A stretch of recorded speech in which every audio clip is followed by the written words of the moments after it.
La conquista del pan, Piotr Kropotkin, Davidson del trabajo. La economía política se ha limitado siempre a comprobar los hechos que veía producirse en la sociedad y a justificarlos en interés de la clase dominante. Lo mismo hace con respecto a la división del trabajo creada por la industria, habiéndola encontrado ventajosa para los capitalistas, la ha erigido en principio. Veamos al herrero del pueblo, decía Adam Smith, el padre de la economía política moderna: si no tiene el hábito de hacer clavos, a duras penas fabricará 200 o 300 diarios. Pero si ese mismo herrero no hace más que clavos, producirá fácilmente hasta 2300 en el curso de una sola jornada. Y Smith se apresuraba a concluir: dividamos el trabajo, especialicémoslo siempre, tengamos herreros que solo sepan hacer cabezas o puntas de clavos, y de esa manera produciremos más. Nos enriqueceremos. En cuanto a saber si el herrero, que estará condenado por toda la vida a no hacer más que cabezas de clavo, no perderá su interés por el trabajo, si no estará enteramente a merced del patrón con ese oficio limitado, si no tendrá 4 meses de inactividad obligada al año, si no bajará su salario porque fácilmente se le puede reemplazar con un aprendiz, Adam Smith, al exclamar: «¡Viva la división del trabajo!». He aquí la verdadera mina de oro para enriquecer la nación, no pensaba en nada de eso. Y todo el mundo le hacía coro. Y aun cuando posteriormente un Sismondi o un JBSI advertían que la división del trabajo, en lugar de enriquecer a la nación, solo enriquecía a los ricos, y que reducido el trabajador a hacer toda su vida la 18ª parte de un alfiler se embrutecía y caía en la miseria, que proponían los economistas oficiales. Nada. No se decían que dedicándose toda la vida a un solo trabajo maquinal el obrero perdería la inteligencia y su espíritu de inventiva, y que, por el contrario, la variedad en las ocupaciones tendría por resultado aumentar mucho la productividad de la nación. Es precisamente esta cuestión la que acaba de plantearse hoy. Por otra parte, si no existiesen más que economistas para predicar la división del trabajo permanente y a menudo hereditaria, se les dejaría perorar a sus anchas. Pero las ideas profesadas por los doctores de la ciencia se infiltran en los espíritus pervirtiéndolos, y a fuerza de oír hablar de la división del trabajo, del interés, de la renta, del crédito, etc., como de problemas hace mucho tiempo resueltos, todo el mundo, y el trabajador mismo, concluye por razonar como los economistas, por venerar los mismos fetiches. Así vemos a numerosos socialistas, hasta aquellos que no temen atacar los errores de la ciencia, respetar el principio de la división del trabajo. Hablemosles de la organización de la sociedad durante la Revolución, y responden que debe sostenerse la división del trabajo, que si uno hacía puntas de alfileres antes de la Revolución, las hará también después de ella. Bueno, trabajará nada más que 5 horas haciendo puntas de alfileres.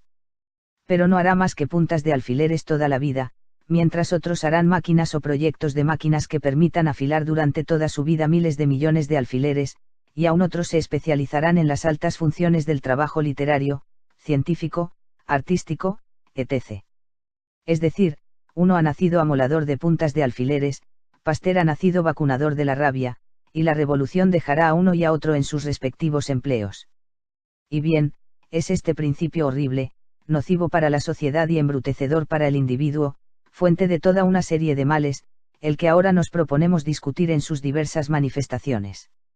Se conocen las consecuencias de la división del trabajo. Nosotros estamos divididos, evidentemente, en 2 clases: por una parte, los productores que consumen muy poco y están dispensados de pensar, porque necesitan trabajar, y trabajan mal porque su cerebro permanece inactivo, y por otra parte, los consumidores que producen poco o casi nada, tienen el privilegio de pensar por los otros, y piensan mal porque todo un mundo, el de los trabajadores manuales, les es desconocido. Los obreros de la tierra no saben nada de las máquinas, aquellos que sirven las máquinas ignoran todo el trabajo de los campos. El ideal de la industria moderna es el del niño sirviendo una máquina que no puede ni debe comprender, y supervisores que lo corrijan si su atención se relaja un momento. Hasta se trata de suprimir por completo al trabajador agrícola. El ideal de la agricultura industrial es un hombre alquilado por 3 meses y que conduzca un arado de vapor o una trilladora. La división del trabajo es el hombre etiquetado, estampillado por toda su vida como anudador en una fábrica, como supervisor en una industria, como conductor de un carretón en algún sitio de una mina, pero sin idea ninguna del conjunto de máquinas, ni de la industria, ni de la mina, perdiendo por esto mismo el gusto por el trabajo y las capacidades de invención que, en los comienzos de la industria moderna, han creado el conjunto de herramientas de las que nos place tanto enorgullecernos. Lo que se ha hecho con los hombres quiso hacerse también con las naciones. La humanidad debía ser dividida en fábricas nacionales, cada una con su especialidad. Rusia, nos enseñaban, está destinada por la naturaleza a cultivar trigo, Inglaterra a hacer tejidos de algodón, Bélgica a fabricar paños, en tanto que Suiza forma niñeras e institutrices.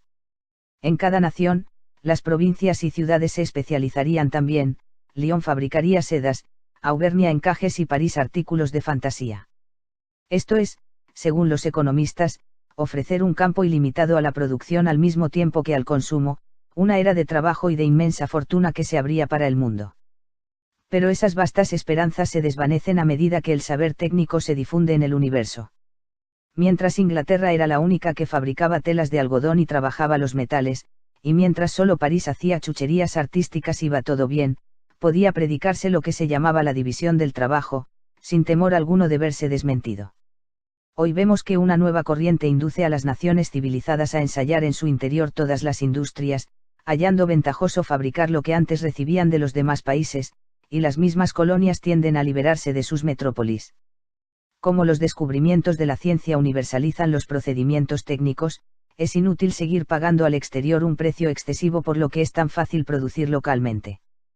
Pero esta revolución en la industria, no conlleva un golpe de gracia a la teoría de la división del trabajo, que se creía tan sólidamente establecida.